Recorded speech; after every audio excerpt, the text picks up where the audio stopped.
తాకట్లో ఉన్న మీ బంగారాన్ని విడిపించి ఆ రోజు ఆన్లైన్ రేటుకి కొంటాం. Sharma gold company.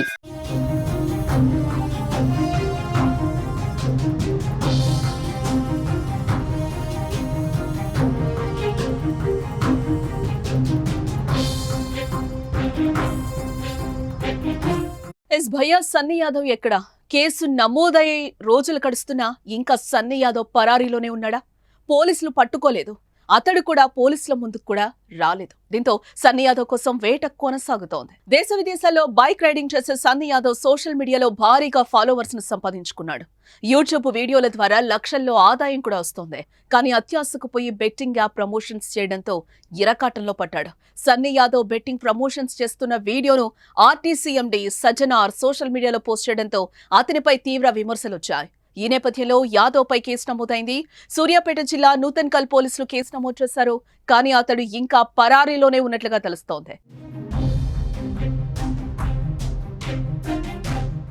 మరోవైపు యూట్యూబర్ నాన్ వేష సైతం సన్నీ యాదవ్ ను టార్గెట్ గా వీడియో చేయడం మరింత దుమారమే రేపింది.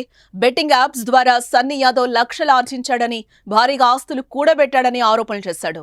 వీటిపై సన్నీ యాదవ్ ఇంతవరకు స్పందించనే లేదు. అయితే సన్నీ యాదవ్ బెట్టింగ్ యాప్ కేసుపై అతని తల్లిదండ్రులు మాత్రం స్పందించారు. ఓ టీవీ ఛానల్ తో మాట్లాడుతూ తన కొడుకుపై వస్తున్న ఆరోపణలను కొట్టిపారేశారు. తమకు వ్యవసాయ భూములున్నాయని, మెడికల్ షాప్ నడిపిస్తున్నామని చెప్పారు. అందులో నుంచే వచ్చిన డబ్బులతోనే ఇళ్లు నిర్మిస్తున్నట్లుగా తెలిపారు. బెట్టింగ్ యాప్ నుంచి వచ్చిన డబ్బులతో ఇల్లు కడుతున్నారనేది చెప్పేదంతా అబద్ధమని అన్నారు. కొత్త ఇంటిపై వస్తున్న వార్తలన్నీ పుకార్లేనని చెప్పారు. ఒక్క సన్నీ యాదవే కాదు, లోకల్ పై నాని, హర్షసాయి వంటి వారిపై కూడా కేసులు నమోదయ్యాయి. మరోవైపు పల్లవి ప్రశాంత్, పరేషాన్ బాయ్స్, ఇమ్రాన్ వంటి వారిపై కూడా వస్తున్న ఆరోపణలతో వారిపై కూడా కేసులు నమోదవుతాయని వార్తలు వస్తున్నాయి. బెట్టింగ్ యాప్స్ ప్రమోట్ చేస్తున్న యూట్యూబర్లు, సోషల్ మీడియా ఇన్ఫ్లుయెన్సర్లపై సజ్జనార్ ఉక్కుపాదం మోపుతున్నారు. దీంతో ఇలా చాలా మంది భయపడి పాత వీడియోలను తొలగించడంతో పాటు ఇంకెప్పుడు బెట్టింగ్ యాప్స్ ప్రమోట్ చేయమని వీడియోను విడుదల చేస్తున్నారు. ఇదే ఊపులో బెట్టింగ్ యాప్లను ప్రమోట్ చేస్తున్న వారి ఆట కట్టించాలని, బెట్టింగ్ యాప్ ప్రమోషన్ అంటే భయపడేలా చర్యలు తీసుకోవాలని డిమాండ్లు వ్యక్తమవుతున్నాయి. బెట్టింగ్ యాప్స్ ప్రమోషన్ చేసే వారందరికీ ఇలాగే బుద్ధొచ్చేలా చేయాలని ప్రజలు కోరుకుంటున్నారు.